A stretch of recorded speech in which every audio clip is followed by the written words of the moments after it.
بسطت يدي من لي ألوذ به إلاك يا سندي. بسم الله الرحمن الرحيم. الحمد لله رب العالمين، والصلاة والسلام على أشرف المرسلين سيدنا محمد وعلى آله وصحبه وسلم أجمعين. أما بعد، walaalayaal assalaamu calaykum waraxmat ullaahi wabarakaatuh. waa xalaqadii labaad ee barnaamijkii ahaa qoyska suubanaha sala allahu calayh wasalam.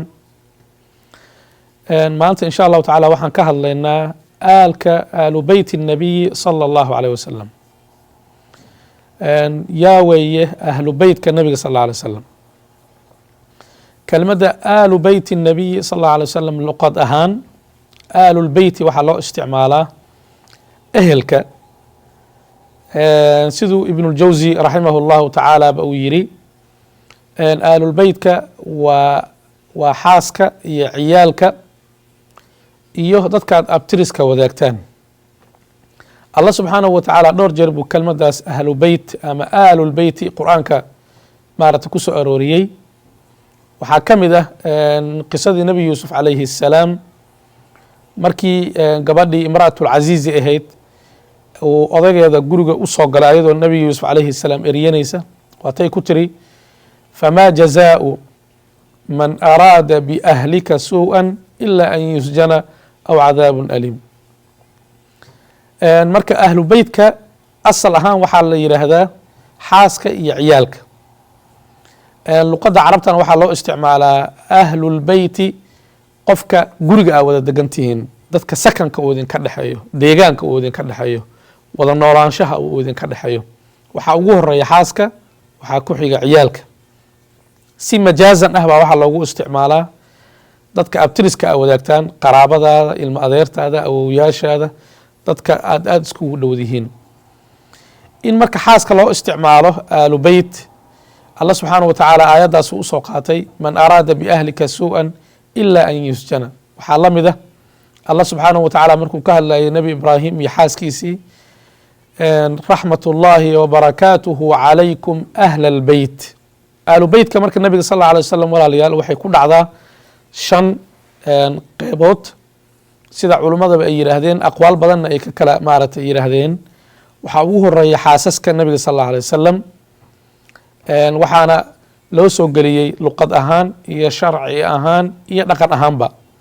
luqad ahaan ahlulbeyti markii la yidhaahdo waxaa ugu horeynayaba ehel ugu horeynayaba xaaska.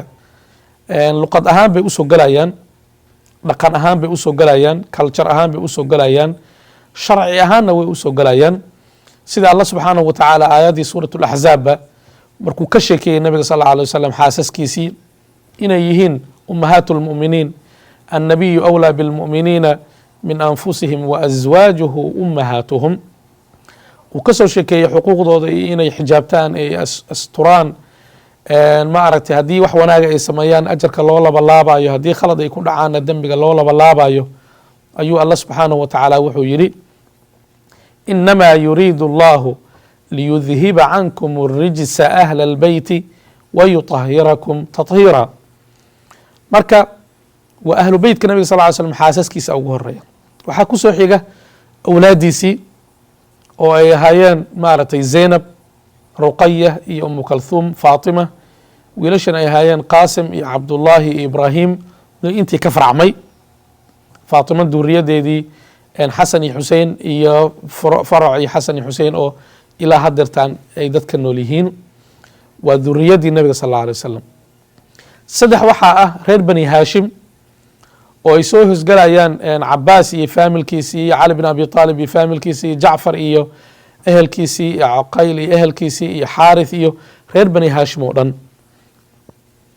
waxaa soo hosgalaya reer muطalib.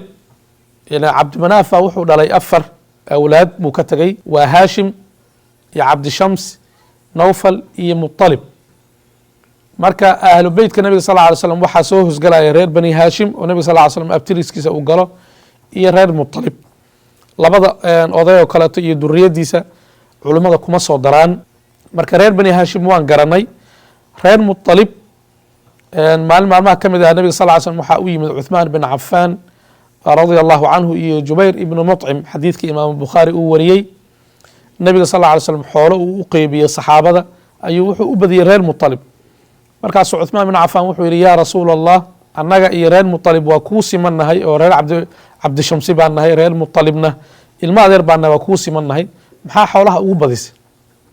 markaasuu nabiga sal lla alay slam wuxuu yihi inamaa banuu haashim wاlmuطalib waaxidun, reer bani haashim iyo reer cabdimuطalib waa hal unbay isla yihiin.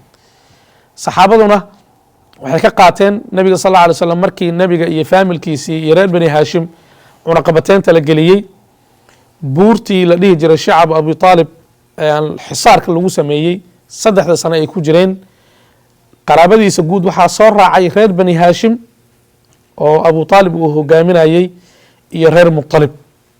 reer cabdishamsi iyo reer noofal ma aysan ka qeyb qaadanin nabiga sal lla alay slam cunaqabateyntii la geliyey iyo difaaciisii.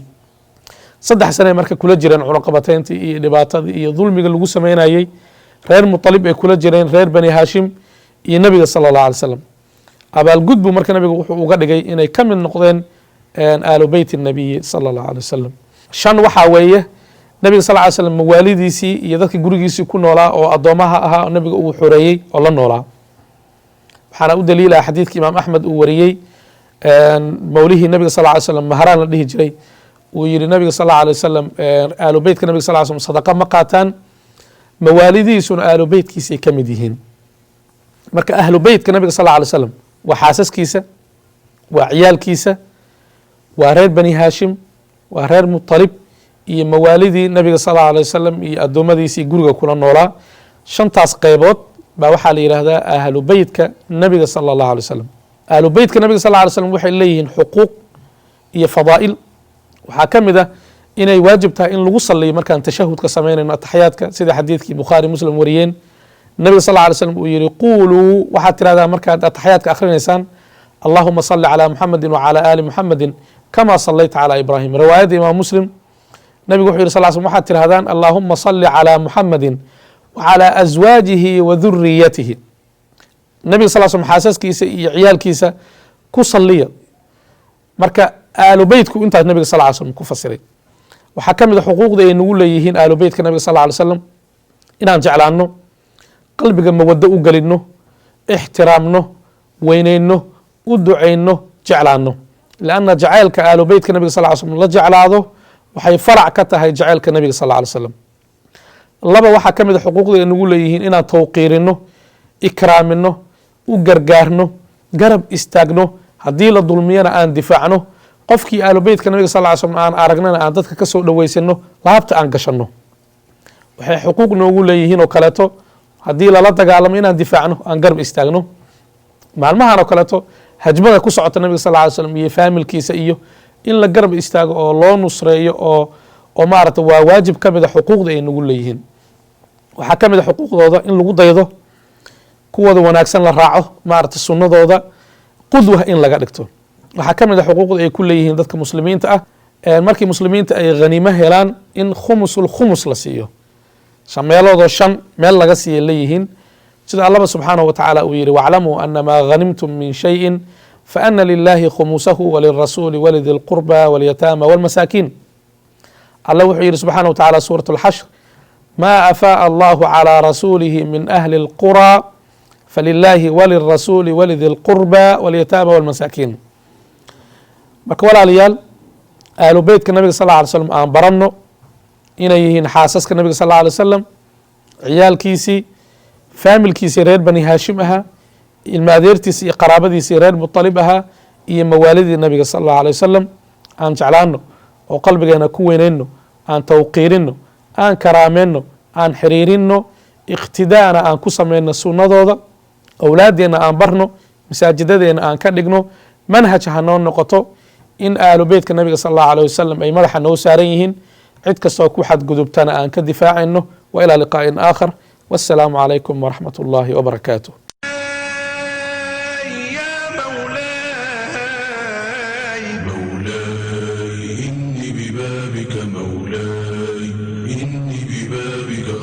بسطت يدي من لي ألوذ به إلاك يا سندي.